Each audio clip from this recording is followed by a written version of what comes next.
Vamos a continuar con este es el cuarto encuentro y nos queda un tema pendiente, que es el tratar el último de los grandes maestros de la economía que corresponden a la primera revolución industrial. Comentamos el contexto, que es el de la revolución industrial, señalamos cuáles son las principales características, los efectos en todos los aspectos de la vida que tuvo ese hecho, que continúa en otras etapas, y marcamos cómo la complejidad del sistema capitalista empieza a necesitar de una teoría más integral, más completa de lo que se conocía hasta ese momento. Entonces, la revolución industrial es la condición material básica que genera el inicio de esta ciencia o disciplina que es la economía política. Y comentamos que, bueno, convencionalmente se utiliza la edición de la obra de Adam Smith, 1776, como el comienzo de la economía política. Mencionamos de Adam Smith algunas cositas, ustedes todo esto lo pueden ampliar con la bibliografía, pero fundamentalmente lo que señalamos es que Adam Smith es un precursor, que por ser un precursor hubo cosas en las cuales cayó en una idealización de lo nuevo que avanzaba, de esa revolución industrial, ingenuamente creyó que esa enorme cantidad de bienes que se empezaban a producir en cantidades nunca antes vistas iban a representar un beneficio para el conjunto de la población. Es decir, la tecnología, la ciencia aplicada a la producción iba a significar menores horas de trabajo, menos esfuerzo físico para todos. Esa fue una ingenuidad, porque había un pequeño detalle que se escapaba. La nueva tecnología aplicada era de propiedad privada y por lo tanto el resultado, el usufructo de ese resultado quedaba en manos de los propietarios, de eso que después se pasó a llamar medios de producción. En cambio, para su seguidor más importante, David Ricardo, la cosa ya no tiene dudas. Es decir, David Ricardo avanza en la precisión, en el conocimiento del sistema, aprovechando justamente que el sistema está mucho más maduro, en que las relaciones están claras, en que está claro que el capitalismo no viene a resolver los problemas de todos,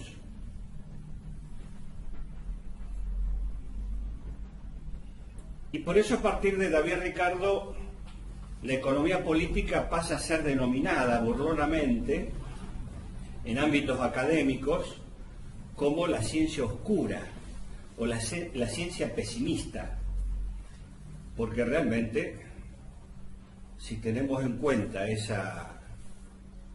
la claridad y la dureza con que define David Ricardo algunos aspectos de lo que va descubriendo, por ejemplo, cuando dice quien vive de su trabajo tiene por destino la miseria,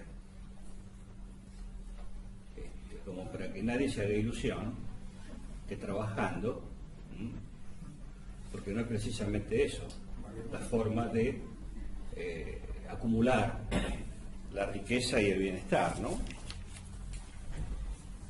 Pero además la dureza, como cuando explica el tema del salario, cuando se va preguntando y avanza en eso sobre los pasos precedentes de Adam Smith,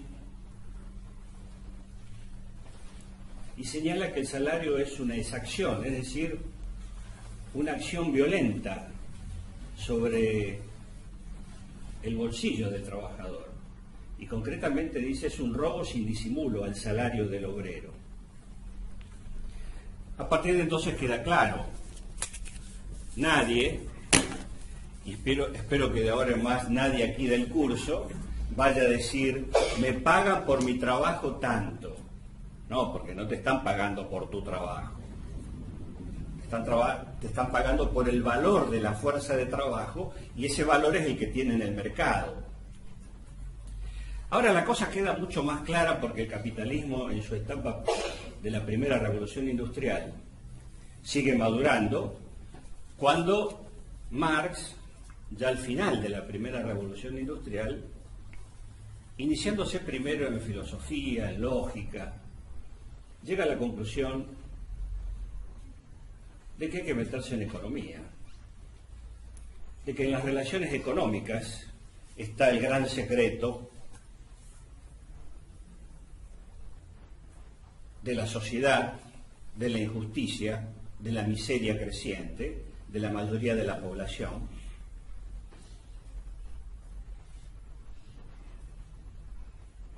Y ya para Marx no solamente que no hay dudas, sino que él toma partido, y toma partido en la defensa de los trabajadores y en la crítica científica ahora, demostrada, con números, con datos, con referencias, de cuál es la razón, la base de esa explotación del hombre por el hombre. Como decíamos el otro día, Marx pagó caro esto, porque fue discriminado, fue perseguido y pasó muchas necesidades él y su familia, que se manifestaron con limitaciones, con peligros, hasta con hambre. Y al día de hoy sigue siendo condenado, porque según uno de los más importantes economistas norteamericanos del siglo XX, Robert Heilbronner, nadie hasta ahora estudió el capitalismo de una forma tan profunda y tan extensa, tan integral, justamente porque Marx analizó la esencia y no las manifestaciones en las formas del capitalismo. Como analizó la esencia, justamente sus conocimientos perduran y perdurarán mientras exista este sistema económico-social. Él no se perdió en el detalle de la manifestación, de la forma, del aspecto externo de las cosas, sino que fue la esencia. Y al ir a la esencia, precisamente, el capitalismo sigue, en esencia, siendo el mismo que cuando surgió. Cambia las formas, cambia cómo es el trabajador, cómo es el empresario, cómo es el obrero, cómo son las formas de la producción, la forma, pero no cambia la esencia. Marx, además, abrió la cabeza al conjunto de la sociedad, no solamente sobre el tema de las relaciones económicas en la sociedad, sino que no hay esfera del conocimiento, especialmente en las ciencias sociales, que no haya sentido el impacto del aporte de Marx al conjunto de la ciencia, ¿no? A partir de Marx hay otra forma de ver el mundo y la realidad. Antes lo que predominaban eran fundamentalmente dos corrientes para interpretar, por ejemplo, la historia y la sociedad. La más antigua, la más elemental, una visión religiosa, que atribuye el devenir de la historia y de la sociedad a un destino, a un misterio, es decir, a algo que no es accesible al conocimiento humano y que solo está en los designios de un ser supremo, que cada uno lo viste de cualquier forma, cada uno a su gusto, en las distintas religiones, pero que es quien determina cómo marcha la historia. Es decir, algo totalmente ajeno a la posibilidad del hombre de incidir. La otra versión, más moderna, es a la cual estamos más acostumbrados, que es la que surge en los libros de estudio de la primaria, la secundaria. En eso no ha habido grandes transformaciones, inclusive acá en la Argentina, ¿no? Por supuesto. Y es de atribuir, como decía esa poesía de Bertolt Brecht, la historia a la acción de los grandes hombres, e ignorando olímpicamente el papel del trabajo y fundamentalmente a través de ello el papel de los trabajadores en la construcción y en el devenir de la historia. Versiones modernas ahora mezclan tanto un contenido fantástico, religioso, mágico, con esta visión del hombre, del individuo, del líder, del jefe, del presidente, del rey. Porque si vemos y analizamos, por ejemplo, la programación del History Channel y de la nueva versión ahora, History Channel 2, que entre paréntesis se comenta que está la CIA atrás de todo eso, inclusive como propietaria de una parte de ese canal, vemos que se vuelve a recurrir a estas cuestiones mágicas, fantásticas, milagrosas, y también la exaltación del individuo, de algún individuo, y ahora se atribuyen las grandes obras de la humanidad, las grandes realizaciones, el destino y la fuerza de grandes civilizaciones a alienígenas, a la acción de extraterrestres, a hechos mágicos. El asunto central es eludir siempre el papel de los trabajadores como hacedores de la historia, aunque ellos mismos no sepan esto. Aunque ellos no lo sepan, son los hacedores de la historia. Porque son los, como dijimos el primer día, son los que producen todo lo que vemos, todo lo que tenemos. El asunto entonces es negar ese papel. A partir de Marx eso queda claro. No solamente hubo una transformación en la visión del mundo, de la realidad, de la sociedad, del hombre, del papel del hombre, etcétera, y con eso se abarcó el conjunto de las ciencias sociales, todas.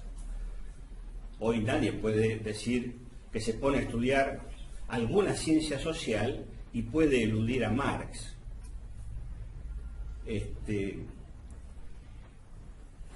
Pero él, viendo y buscando el meollo, el nudo gordiano de todo esto, llegó al tema de la economía. Y a eso le dedicó los últimos 20, 25 años de su vida, hasta que en 1867 edita El Capital, que es su obra cumbre.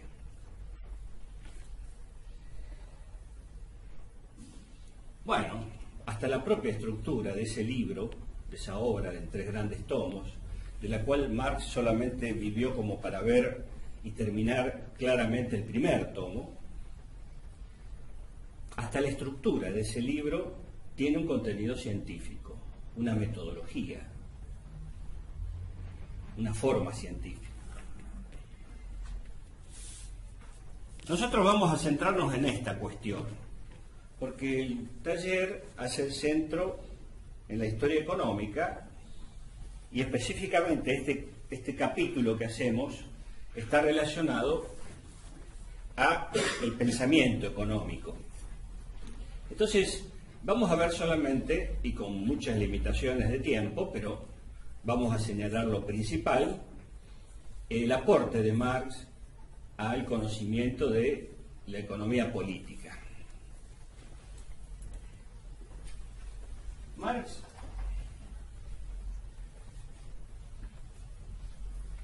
contrariando lo que se sabía o se decía hasta ese momento, dice que mercancías se producían también antes del capitalismo.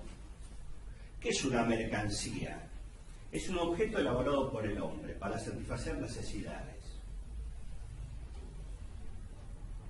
Pero se diferencia de un bien de uso en que no es un objeto para su uso personal, sino para ser llevado al mercado, ser vendido o comprado. Por eso el nombre de mercancía.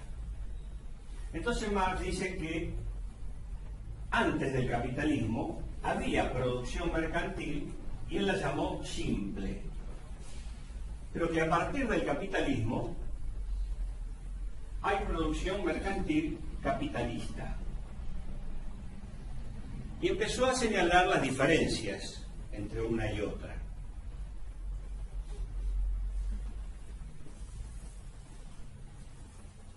Uno es el objetivo por el cual se diferencia la simple de la capitalista.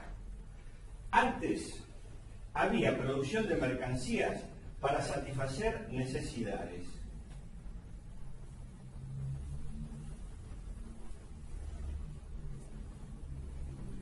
A partir de la producción mercantil capitalista, todo lo que se produce, todas las mercancías, tienen por objetivo el de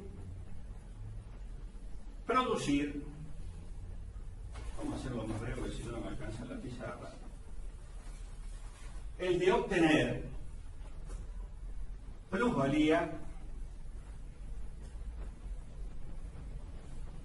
en forma ininterrumpida. De acá surge la ganancia.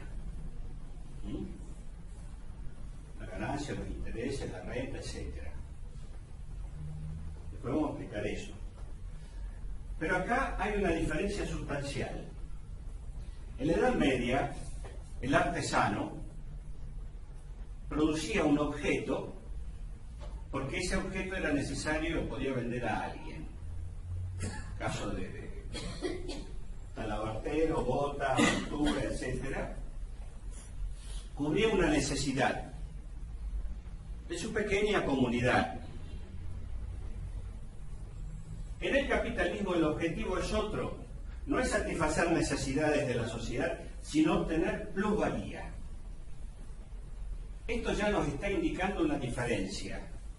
En el capitalismo puede haber bienes necesarios que no se producen justamente porque no dan la suficiente plusvalía. Y multitud de boludeces que se producen no para cubrir necesidades, sino que a veces las necesidades son creadas virtualmente a través de medios muy hábiles porque dan plusvalía. ¿Se entiende esta diferenciación? Otro elemento que diferencia una de otra es el tipo de propiedad.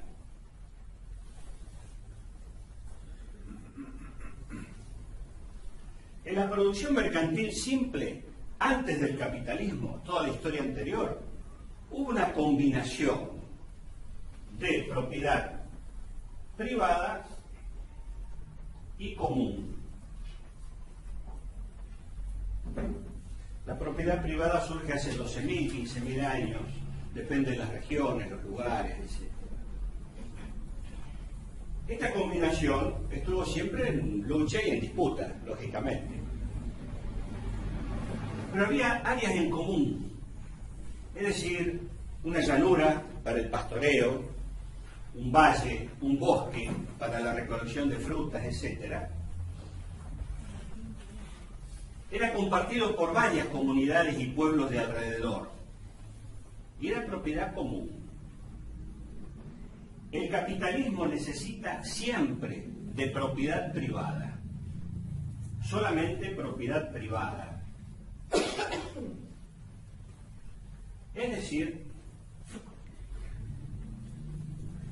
trata de expandir la propiedad privada a todos los ámbitos de la realidad.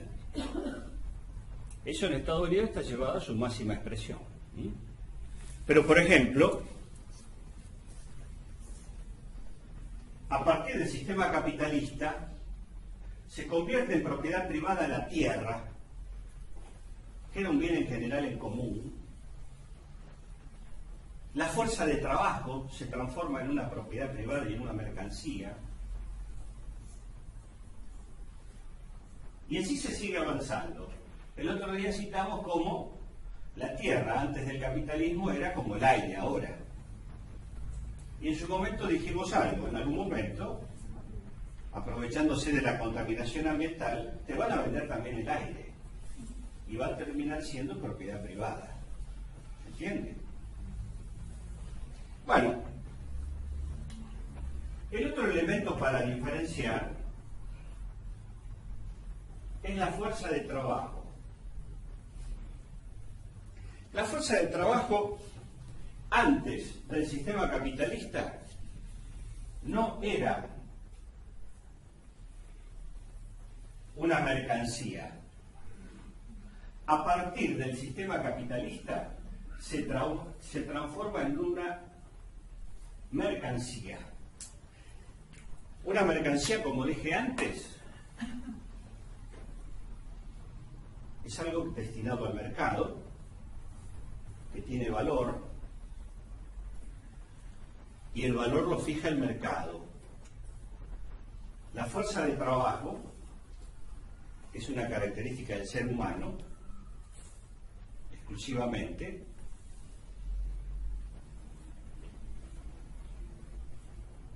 tiene por elemento que lo destaca el hecho que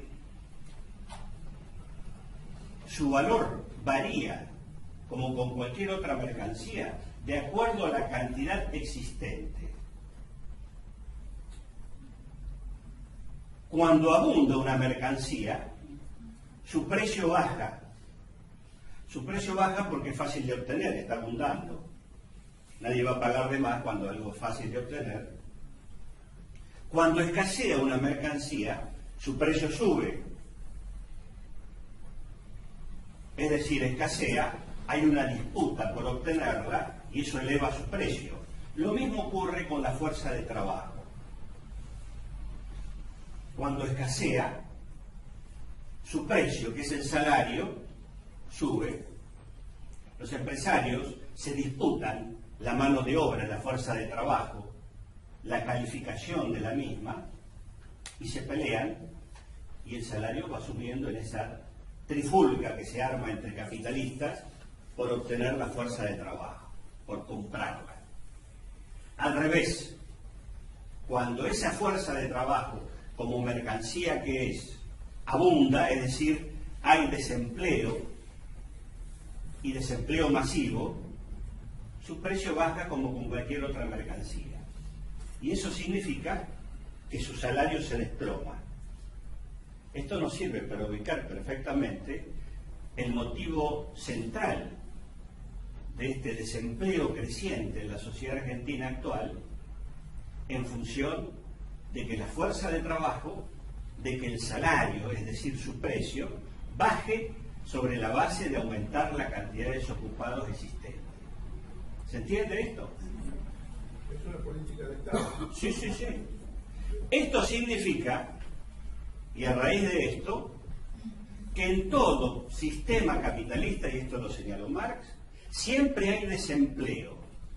Y siempre hay desempleo porque esa es una necesidad de la rentabilidad de los empresarios. Tiene que haber gente sobrante en la sociedad para la economía, gente esperando en la puerta de una obra o de una fábrica, de un comercio en el 11, a que los tomen, a que los contraten, porque eso le garantiza tener achatado el nivel de salario. Y acá hay una relación inversa, siempre. Si el salario está chato, está bajo, la rentabilidad, la ganancia del empresario sube. Esto hace que en todos los países del mundo, hasta en los momentos de auge económico, siempre hay un porcentaje de desempleo. No existe la forma en el capitalismo de eliminar el desempleo. Es una necesidad del capitalismo, del sistema, porque es la forma de asegurar una mayor rentabilidad. Esto nos demuestra cómo la fuerza de trabajo es una mercancía del capitalismo que tiene un valor cuyo precio lo fija el mercado de acuerdo a su abundancia. El otro elemento para señalar es que Marx nos aportó acá, es el tema de la fórmula de la producción mercantil simple.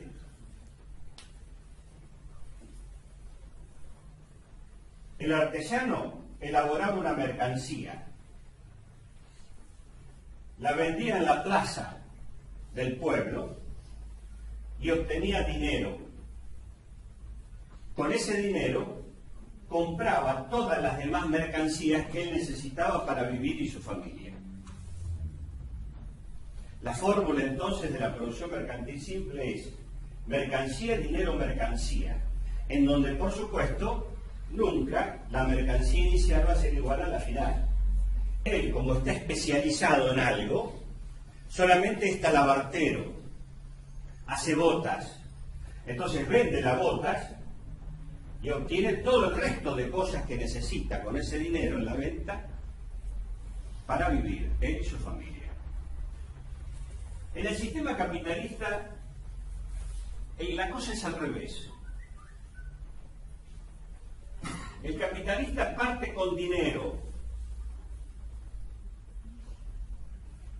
adquiere fuerza de trabajo, es decir, contrata trabajadores, y adquiere medios de producción, materia prima, herramienta, instalación.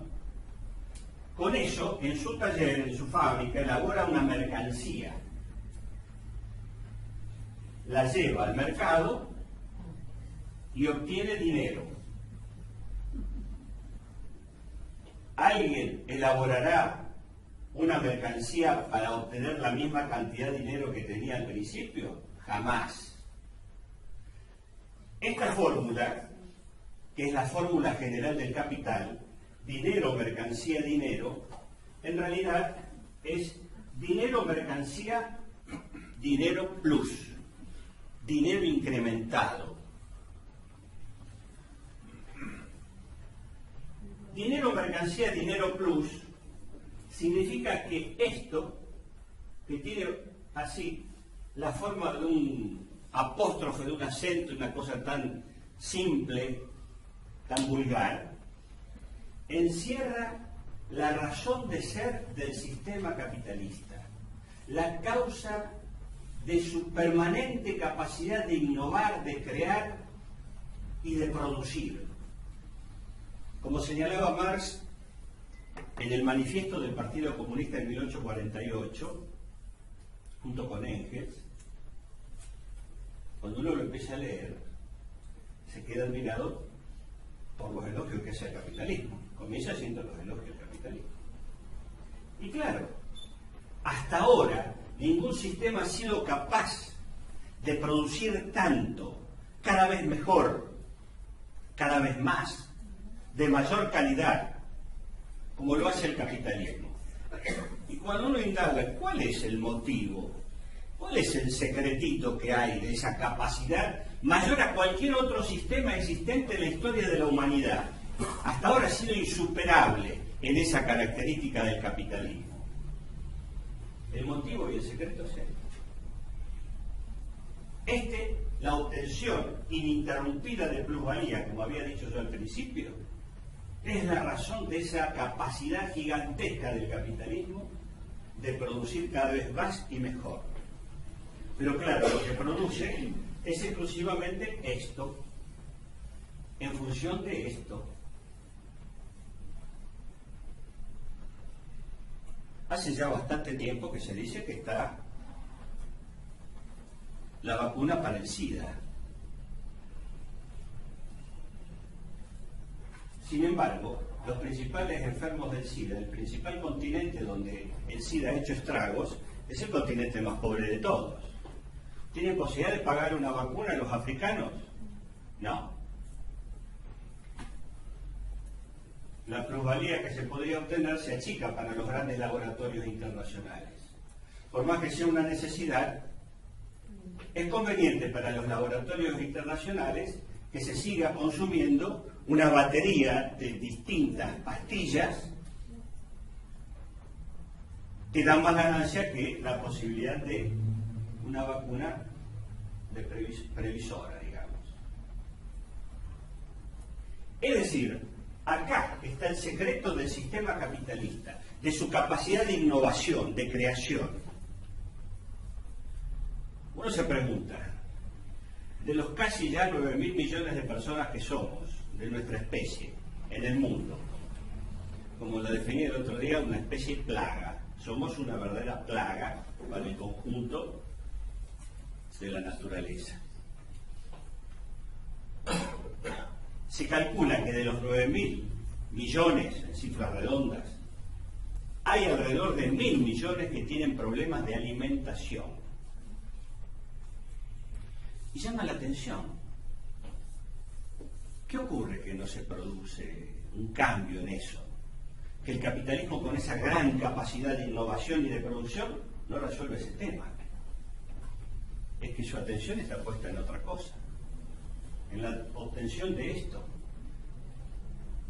Miremos qué capacidad tiene de innovar en electrónica y en informática. En informática no están sacando permanentemente nuevos modelos que requieren cambiar todo el equipo, nuevos programas, etcétera, software, que hay que cambiar todo. Ese es el negocio. Es decir, se invierte donde esto se garantiza en su máxima expresión. Esto no me interesa. Queda claro que entonces este es el secreto. La obtención de plusvalía en forma ininterrumpida. Bueno, acá tenemos también la fórmula general del capital.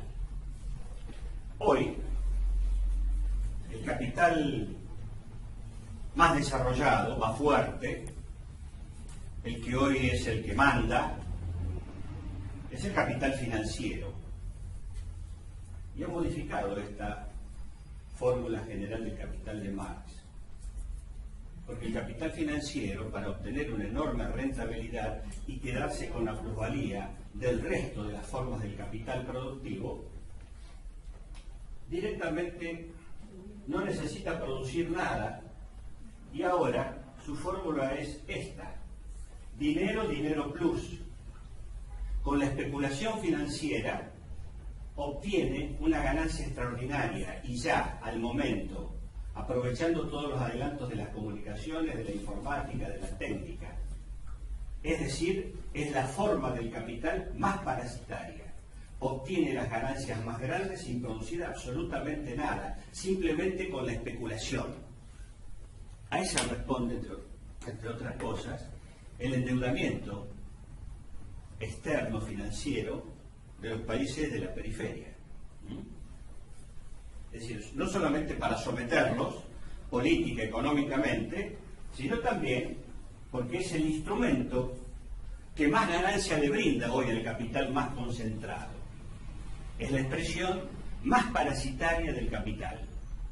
No produce absolutamente nada y se queda con la parte más grosa de la ganancia. Bueno,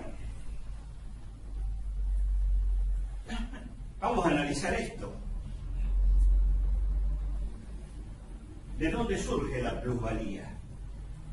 La plusvalía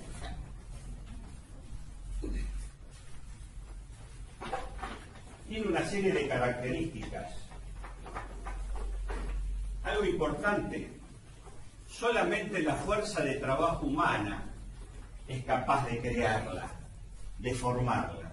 Ningún animal de carga, ninguna maquinaria, por sofisticada que sea, es capaz de crear plusvalía. Solamente la fuerza de trabajo humana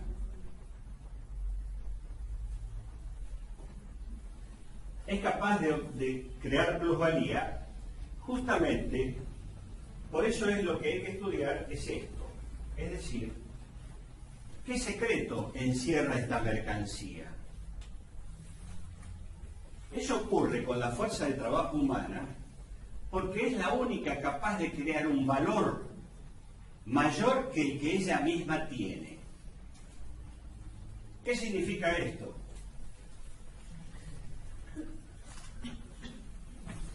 Significa, concretamente, que solamente la fuerza de trabajo del ser humano crea un valor que siempre es mayor a la recuperación de las energías de esa propia fuerza de trabajo. Significa que en una jornada laboral, un trabajador ha creado un valor semejante a esa columna, pero el salario que recibe llega hasta determinado nivel del valor creado. Marx lo definió como que lo que se le paga por salario, partiendo de David Ricardo, es lo mínimo necesario para la reposición, el mantenimiento del trabajador, la reposición de sus energías, de su fuerza, de lo gastado y consumido en la jornada laboral. Eso es lo que se le paga como salario.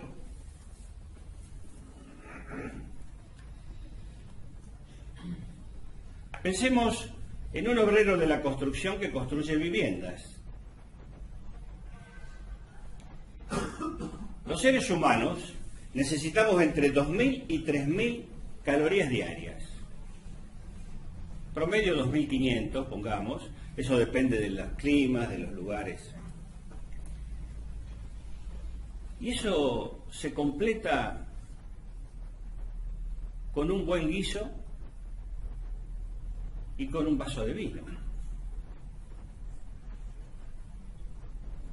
Si el capitalista puede, pagaría solamente por el valor de eso como salario. Pero en la jornada laboral, ese obrero, por más poco calificado que esté, es capaz de crear siempre un valor mayor. A él lo contratan por una jornada laboral completa, ya sea 8 horas, 10 horas, 12 horas, lo que sea. Significa que lo contratan hasta acá y no puede dejar de trabajar hasta ese horario. Pero está todo calculado para que en el transcurso de la jornada laboral, en determinado momento, él ya ha cubierto con su trabajo lo que le pagan de salario. El resto del tiempo lo sigue trabajando y no se lo pagan. Esa es precisamente la plusvalía. Es la parte del valor creado por el obrero que no se le paga al trabajador y se la apropia el capitalista.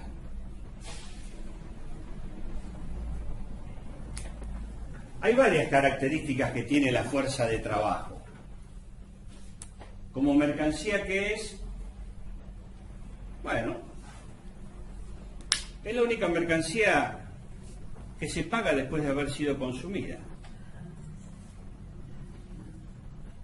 A ninguno nos pagan el salario al inicio del mes, sino después de transcurrido un mes o 15 días de haber trabajado. Ninguna otra mercancía tiene esa característica. Hay que pagar primero para que te la den, ¿no? Pero además, hay un hecho significativo en esto que descubre Marx. Y es el hecho que cuando más calificado es el trabajo del obrero, del trabajador, del asalariado, mayor es la cantidad de plusvalía que le sacan, porque el valor que es capaz de crear en una jornada laboral es enormemente más grande por su calificación. Entonces la explotación, dice Marx, no está vinculada a cómo suda el obrero,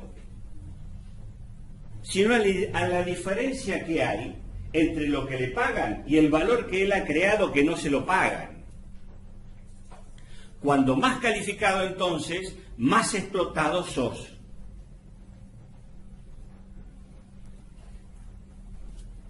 Esto entonces, con la calificación, se va achicando. por más que a él le paguen esto de salario le alcanza como para que se crea que está bien pago. Capaz que puede tener su auto, tomarse vacaciones y un montón de hechos, de cosas. Sin embargo, lo que nadie va a decir es cuánto es el valor creado en la jornada laboral de esa persona calificada que se apropia la empresa, el socio capitalista, la sociedad, la empresa, el capitalista.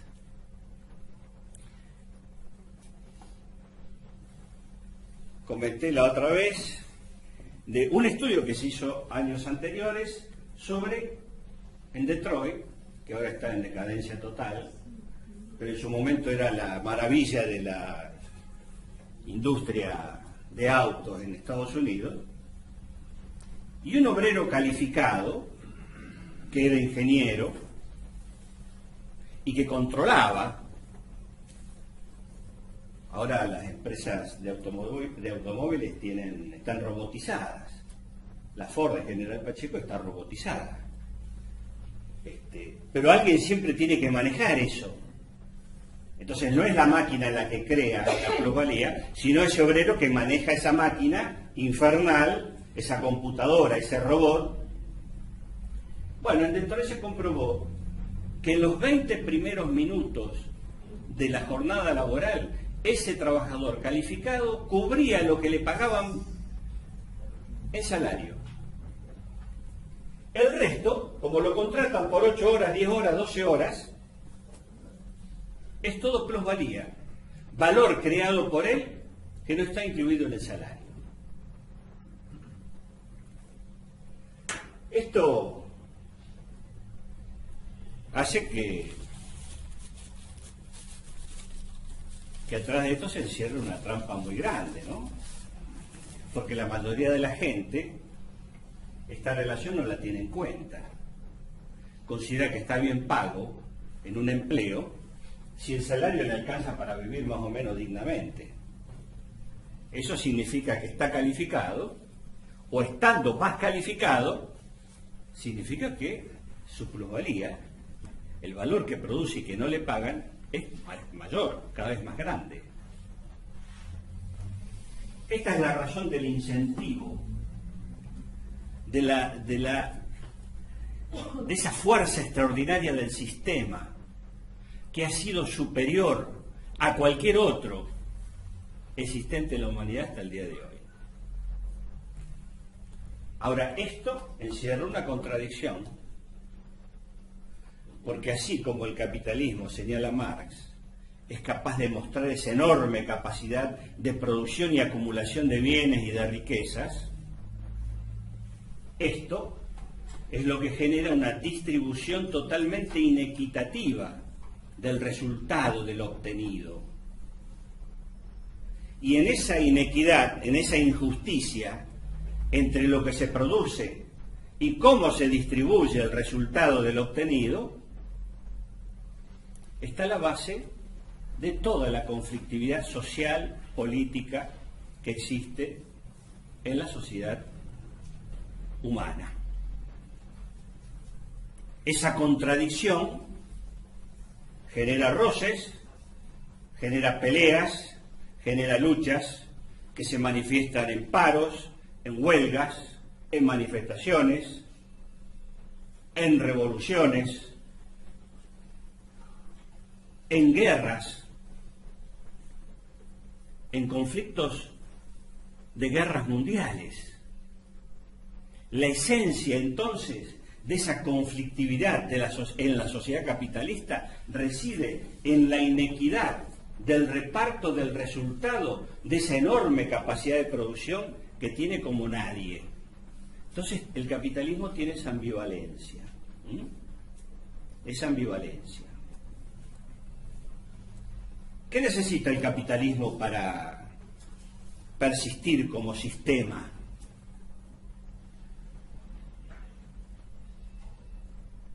Tira bombas de humo. Es decir, cubre, tapa, oculta, vulgariza. esto lo tapa. El trabajador calificado cree que le están pagando bárbaro y se pone la camiseta de la empresa, cuando en realidad lo están recontra explotando. ¿Cómo se oculta esto? De muchas formas. Acá aparece un tema que un compañero el otro día preguntó, que es el fetichismo de la mercancía.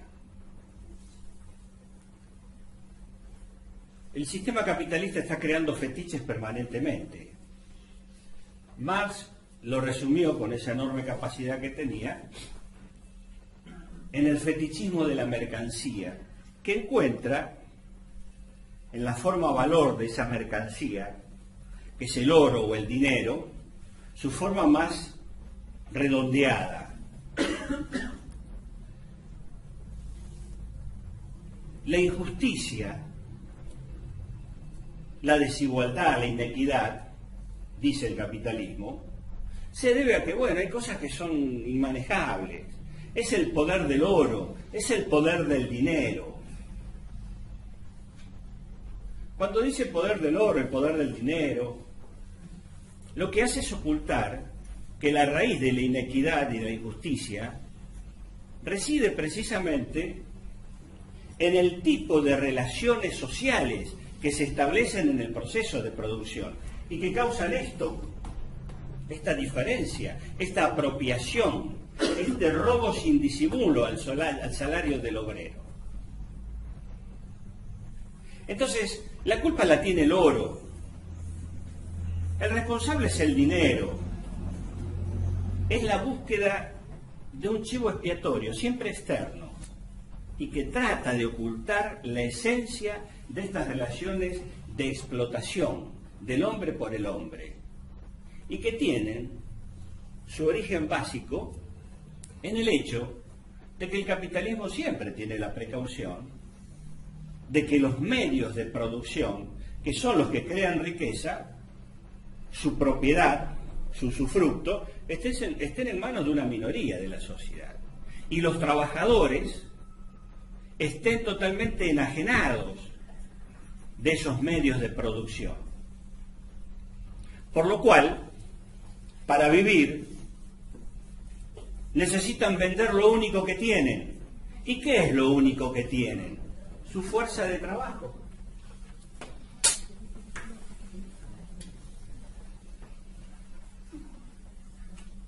Esto es lo único que tenemos los asalariados, los trabajadores. ¿Qué es entonces la fuerza de salario, la fuerza de trabajo como definición? La fuerza de trabajo es el conjunto de aptitudes físicas e intelectuales que dispone el hombre para trabajar. Eso convertido en una mercancía. Si no logramos vender esto, no tenemos de qué comer. No solamente quedamos desocupados, sino rápidamente somos marginales, es decir, estamos fuera de la sociedad. Hay que tratar de vender esto. Una forma, es decir, estudiar, obtener una cartulina, un título de algo, que yo lo pueda mostrar cuando voy a vender mi fuerza de trabajo. Y decir, miren, tengo este título, sé hacer esto, esta institución lo garantiza, por lo tanto, quiero un salario un poquito más alto. Ahora, si no logramos vender eso, estamos en la lona. Por eso Marx señala en El Capital que el obrero moderno, el trabajador, el asalariado, es más esclavo que el esclavo de la antigüedad. Porque al esclavo de la antigüedad, para que produzca, para hacerlo trabajar, había que tirarle un plato de comida al día, cubrirlo con algún trapo y ponerle algún techo.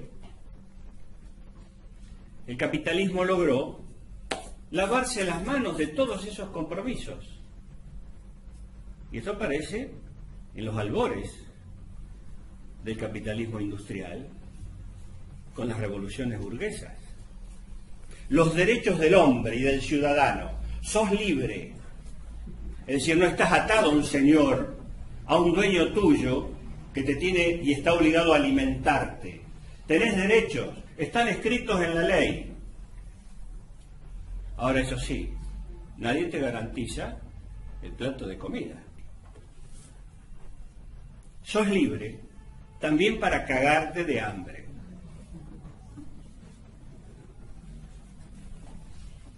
Libre políticamente, libre institucionalmente, pero sometido a la peor de las extorsiones, que es el hambre, la miseria, la marginalidad. Esa es la peor de las extorsiones. Y a eso Marx llamó que entonces el obrero moderno, del cual nadie se hace cargo de su alimentación, de su vida, etcétera, es más esclavo que el esclavo de la antigüedad, porque está más librado a su propia suerte, a tratar de vender su fuerza de trabajo, que es lo único que tiene. Ahora, para garantizar eso, solamente tiene que poseer esto. No tiene que tener ningún medio de producción, ni herramientas, ni maquinaria, ni instalaciones, ni tierra. ¿Se entiende esto? Y la inmensa mayoría de la población en las sociedades capitalistas tiene esta característica, está desposeída de los medios de producción. Creo que el primer día también hablamos algo de que cómo algunos se confunden en esto. Y confunden bienes de uso personal con medios de producción. Los medios de producción son los que crean riqueza. Los bienes personales pueden ser tu casa, tu auto, tu posibilidad de vacacionar, tu ropa de calidad, en fin, todas las cosas que los sectores medios generalmente señalan como parte de su pertenencia de clase. Y es parte de su tremenda confusión, de su desubicación con respecto al papel que ocupan, porque las clases sociales no se diferencian por el ingreso ni por su nivel cultural. Las clases sociales se diferencian por el papel que ocupan en los medios de producción, en el proceso de producción. Es decir, si tienen o no medios de producción en propiedad. Bueno, eso tiene un montón de derivaciones políticas que nosotros la estamos viviendo hace rato, ¿no es cierto? Y dramáticamente, con sectores medios fáciles de confundir, muy fáciles de confundir, y que además, lamentablemente, esto no se puede superar, ¿eh? Solamente un trabajo ideológico muy serio, porque si no nos está pasando algo grave. Estamos criando cuervos.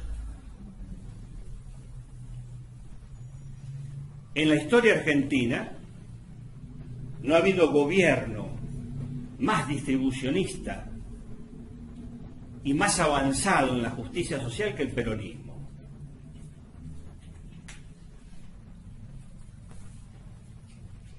El peronismo ha promovido una elevación permanente del nivel de vida de la población, de los más pobres. Esa ha sido su razón de ser, la justicia social. Ahora, si no hay una labor política, ideológica, hacia esos a quienes estás posibilitando elevarse, ni bien se elevaron 2 escalones, ya empiezan a pensar distinto, ¿eh? Por eso digo yo, criar cuervos.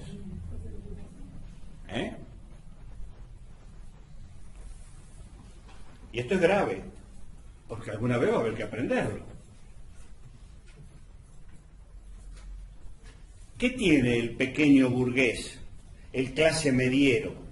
Cuando le va bien es mérito propio, individual, de él, su habilidad en los negocios, en la inversión que hizo, en esto, en lo otro, su inteligencia. Cuando le va mal, la culpa la tiene el de afuera, el otro.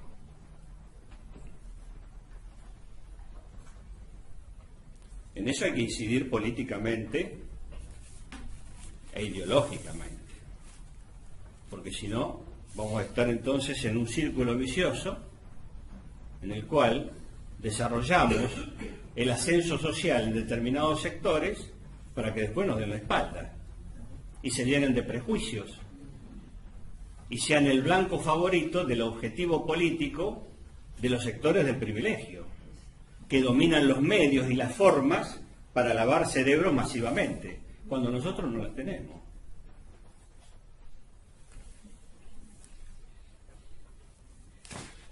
La fuerza de trabajo entonces tiene esa característica, y Marx definió a la parte de la jornada laboral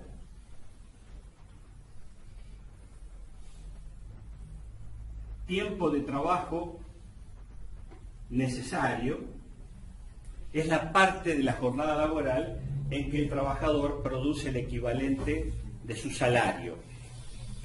Ahora, el resto lo llamó tiempo de trabajo excedente.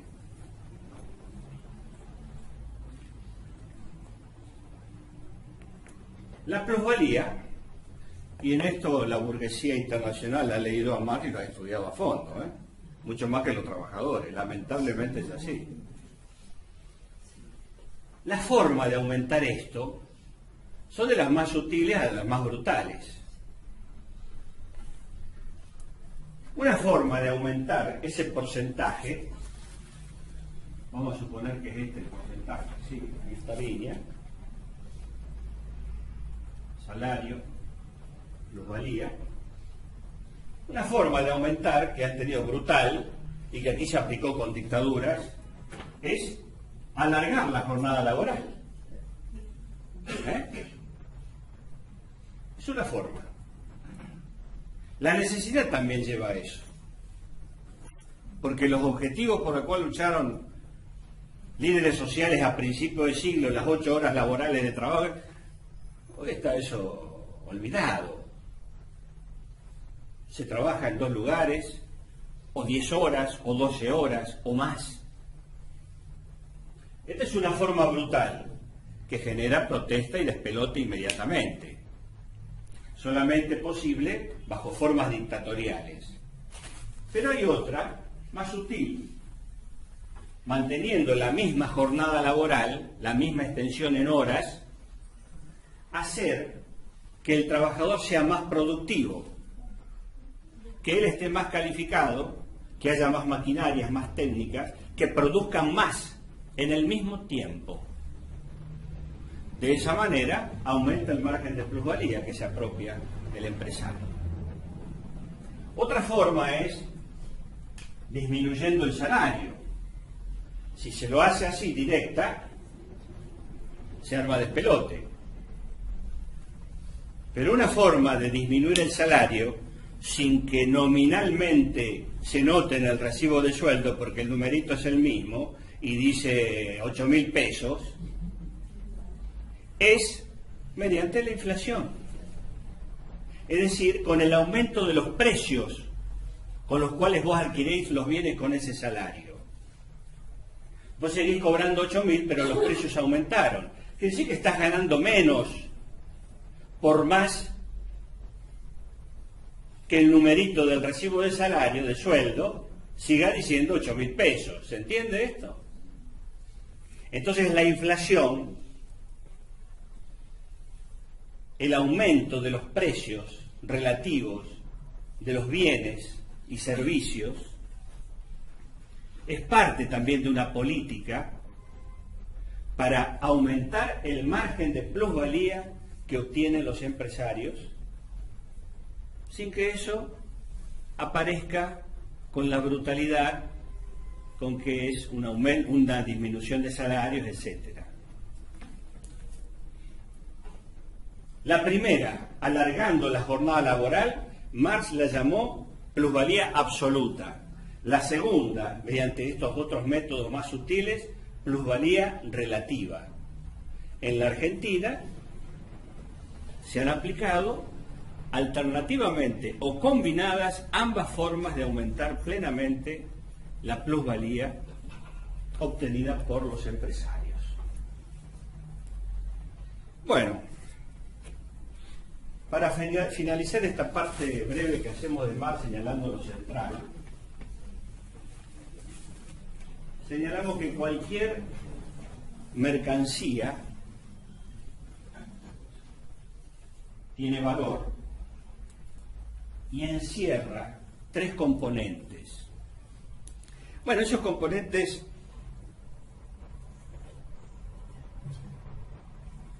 es el capital constante,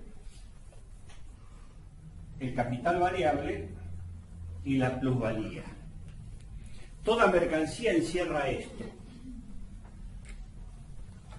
El capital constante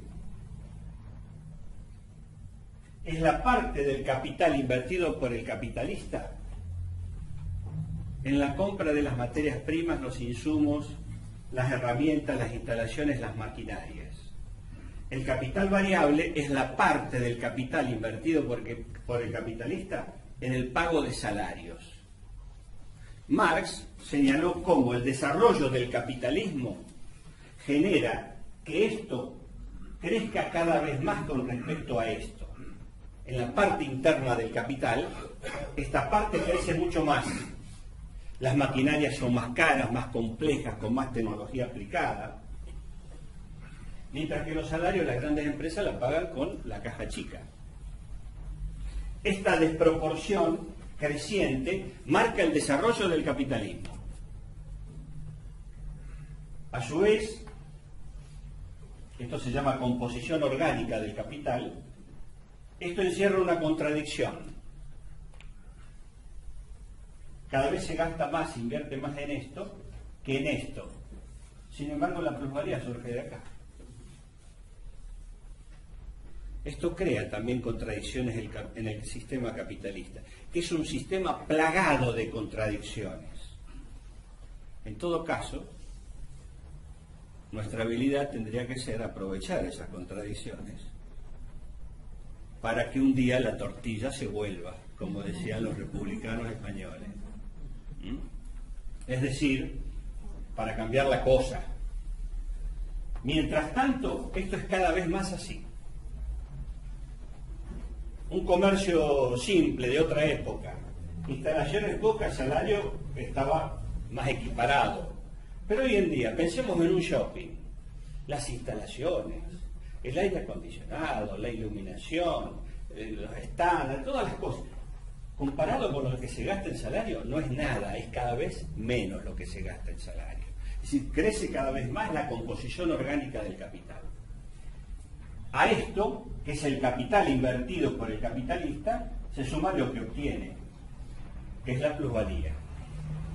Toda mercancía encierra esto, estos tres elementos. Esto es una mercancía, encierra eso. Aquí están contenidos esos elementos que muestran una determinada relación social. ¿El fetichismo cuál sería? Echarle la culpa a la mercancía y no al tipo de relaciones sociales que se establecen en la sociedad capitalista.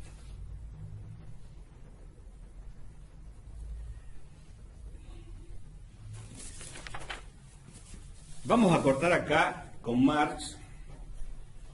Por supuesto que esto sería un tema hasta de una charla exclusiva o de un ciclo, de un curso exclusivo, porque nuestro objetivo es destacar aquellas cuestiones centrales, porque el centro es ver cómo esto se manifiesta en la historia argentina.